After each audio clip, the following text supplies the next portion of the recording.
Hey guys, what's up? It's Heidi, and today I wanted to talk about AVPD, which you probably haven't have heard of before because I hadn't heard of it before like 2 weeks ago, week and a half ago. So AVPD or APD is avoidant personality disorder, and it's basically a personality disorder where some doctors consider it a extreme anxiety disorder, while other doctors consider it a personality disorder. So basically, it's characterized by like extreme fear of embarrassment, rejection, failure, anything like that, like from other people. So, in social phobia, which is social anxiety disorder, people will be scared of embarrassing themselves. So they may not want to order food at a restaurant, or maybe they are scared to talk to their friend or something like that. Well, in AVPD or APD, it's characterized by this intense fear that you'll be rejected or embarrassed or ostracized from other people. Um, and it's usually created by childhood trauma, due to trust being broken in a child very early, at a very early age. Um, and I got diagnosed with ABPD patterns in my psychological evaluation, which is why I'm bringing it up. And I kind of want to talk about it today because I don't really see a lot of YouTube videos about it. And I don't know how many views this is going to get. Probably not a lot. Hopefully, not a lot. I feel like that'd be a lot of attention. But this is just a video for anyone out there that feels alone um, in their experience with AVPD or their experience with AVPD patterns. Because, in order to experience things that people with avoidant personality disorder experience, you don't have to have the disorder. You can have, tendencies or patterns with the disorder. So that's what I want to talk about. For me, since I only found out like about 2 weeks ago, 1.5 weeks ago, I've just been kind of mulling it over, you know. I don't like I've done research on it now, which is why I can talk about it. And I hadn't thought of it before in myself, but it makes a lot of sense. I had my trust broken at a very early age by my caregiver, one of my caregivers at the time, and so it makes sense for me to have, at least tendencies or patterns of the disorder now at 18. And I'm not really going to edit this video or anything. Um, I just kind of wanted to talk about it. So I want to talk about my experience with AVPD patterns. So to be clear, I don't actually have avoidant personality disorder, but I have many of the traits that people with AVPD have, just not enough of them to diagnose me, I guess. And the doctor said I have PTSD, generalized anxiety disorder, and clinical depression. So they think that my my AVPD patterns may be more of all of those combined. But then it's like, does that mean that that's AVPD? I don't really know. The medical field is a lot to deal with, and I don't think everyone has the right answers, and I don't think anyone has the right answers in general. I mean, psychological evaluations and psychiatrists are just kind of guessing based on patterns they see in you, a random person that walked in, right? So anyway, so when I was younger, and to start off, I'm a very, I like being social, but I definitely classify myself as an introvert. When I was younger, I was definitely more extroverted. I definitely like to socialize with people, and I definitely like to get to know them. And I still like doing that now as an 18-year-old in college. But I like getting to know people, but I find it very difficult to have them get to know me, which is an AVPD trait. I find it very difficult to open up to people. I find it very difficult to relate to people on a personal level and to sort of like make that connection. And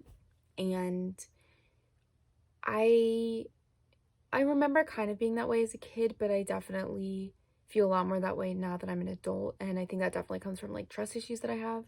Like, don't get me wrong, like I have friends, but I would say that I only really have like two like real, not real, but like close friends that understand me as a person and like, how I work and like where I've come from, I guess. I don't really know. Because I find it very, very hard to connect with others. I find it very difficult to have them connect with me, and I have this problem, and I don't know if any other AVPD people feel this way, where people feel close to me, but I don't feel close to them.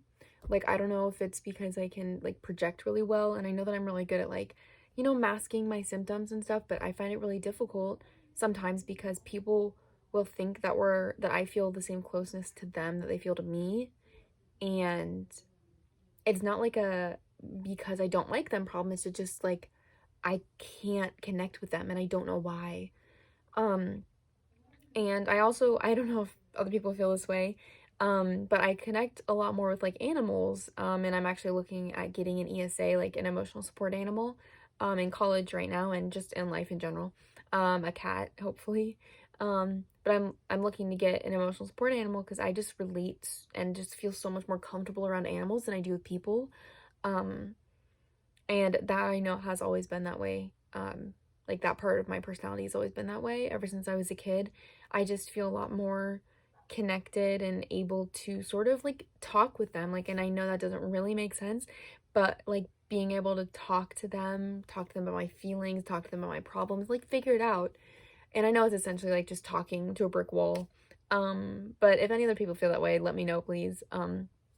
Because I I just am able to connect with animals, and I think it's because, they don't have the capability to judge you.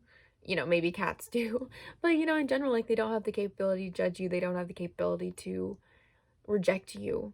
And personally for me, I'm really, really scared of rejection.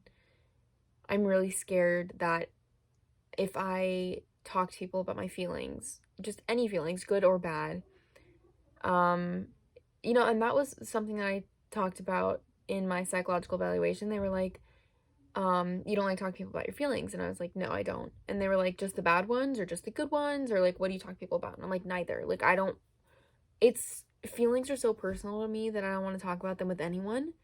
Um, which is obviously a problem.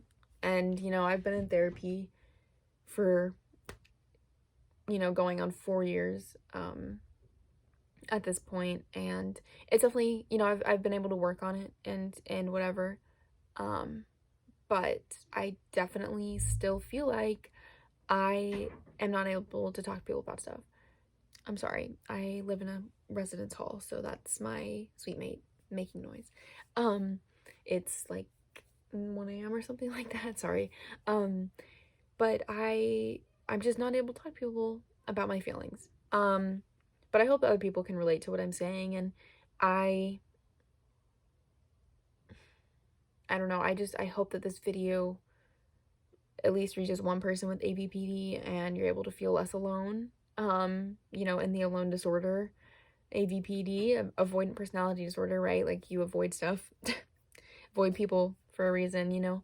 Um, but just if I had advice for anyone feeling the same way I do, whether you have patterns of AVPD or you have AVPD, know that it's okay to struggle with connecting with people. It's okay to struggle um expressing your emotions. It's okay to feel like it's the end of the world if you get rejected.